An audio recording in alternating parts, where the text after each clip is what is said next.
Today I'm going to be sharing with you this weekly planner from Pen and Pillar. But first, hey, if you're new here, my name is Lauren, and on my channel I talk all things planning and self-care. This planner has a combination of planning and wellness, which is why I picked it up, because I thought it's something that I would be interested in. It might be something you as a subscriber might be interested in. So let's go ahead and flip through so you can see what I'm talking about. This planner is dated. They do have some options for undated products and different cover designs. So this is the cover design that I picked, and the cover feels really nice. I'm trying to think if I've ever felt another planner company like what feels similar, but I do know, okay, there are some books out there these days that have this really nice, velvety soft type cover. So if you're a book reader and you ever like paper books and you pick up one of those covers, that's kind of like what this cover feels like. And this planner is made in the United States in North Carolina. So this is what the inside cover looks like. And they included for free these little dart bookmarks and this little drop paper clip.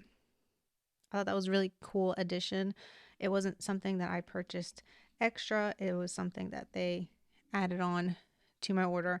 And these are priced very affordably, in my opinion. So I was really surprised about that. The binding is a wire O, and it sort of looks like a bronzy finish to me. It's not gold, it's like a bronze. You have your nameplate page, calendars 2024, 2025, and they are Sunday start. Now, if you've been on my channel a while, you know that I like Sunday starts on the month views, and I like my weeks to start on Monday. Breakdown of the 2024 holidays and 2025 holidays. Obviously, this can't be all of them, so it also has space here for you to list out other important dates to you. The paper is a little bit off-white. I'm not usually someone who likes cream colored paper, but I think this is just like the right shade of it. It's not too much yellow. Here's a page for goals. I think this is the only page in the planner for that. It's broken down into personal, financial, relationships, work, fun, and other. Then you have your first monthly spread. Over here on the very edge are like these grayed out sections, and it does that for the entire, let's see if you can see. I think the camera can pick that up. You can see where the little notches are for the months of the entire year. So that kind of is helpful for navigating since it doesn't have tabs. Very clean monthly page. I love it. I love that it's got way more boxes than actually are needed. So you should never have a box that is split. Then you've got a notes column over here that's broken down into notes and birthdays, and then a little calendar for the next month. This is a very unique page that I have never seen in any other planner. And this is something you get every single month. So every month you can assess what your morning routine is and what your afternoon and evening routine is. My sister Lex and I did a podcast episode about routines, and that should be up on the channel. If not already, it will be soon. I'll make sure to link it in a card up above if you're interested in our thoughts about creating routines and want some tips around that.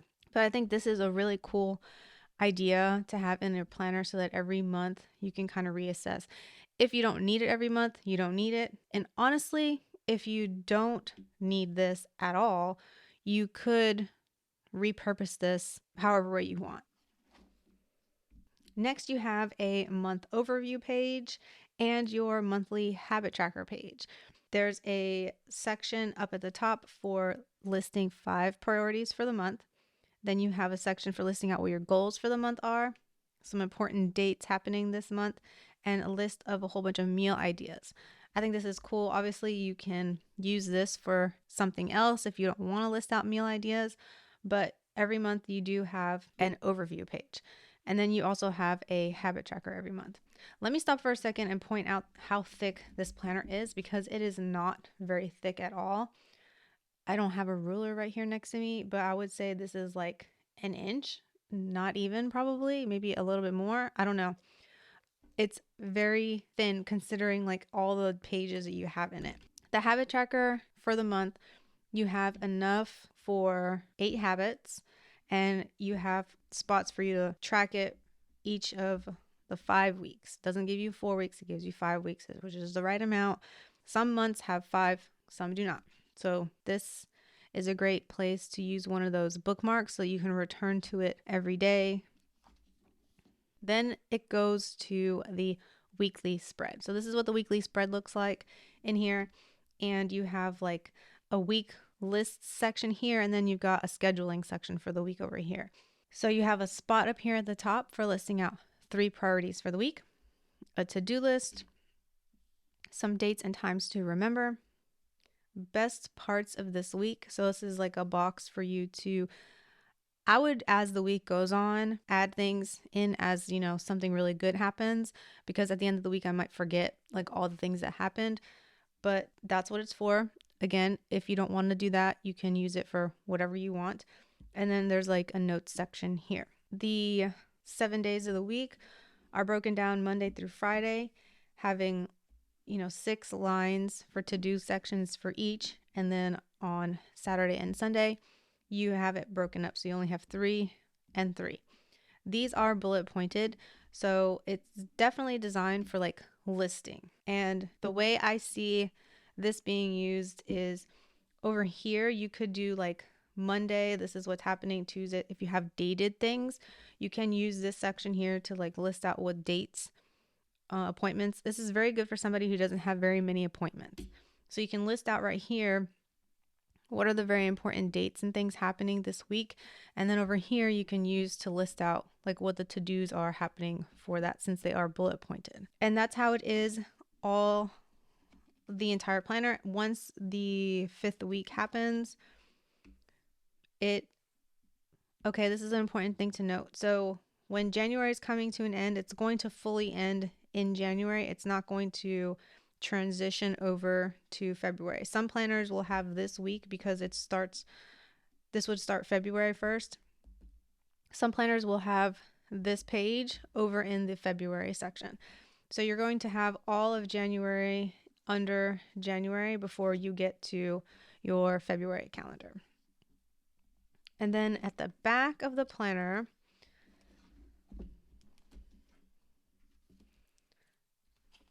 okay, so this is going to be January 1st, 2025. Then you're going to have a page for best memories from this year.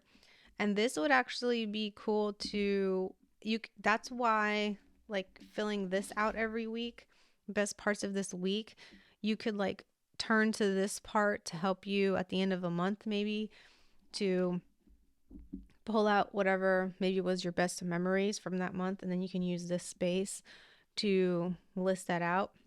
Again, you could do this like as the year goes on. You don't have to wait till the end of the year to do that. Then you have a notes space. I'll say 1, 2, 3, 4, 5. So 5 notes pages, some information about pen and pillar, and then a quote. And then you have a pocket folder, which is just a single pocket. So it's right here.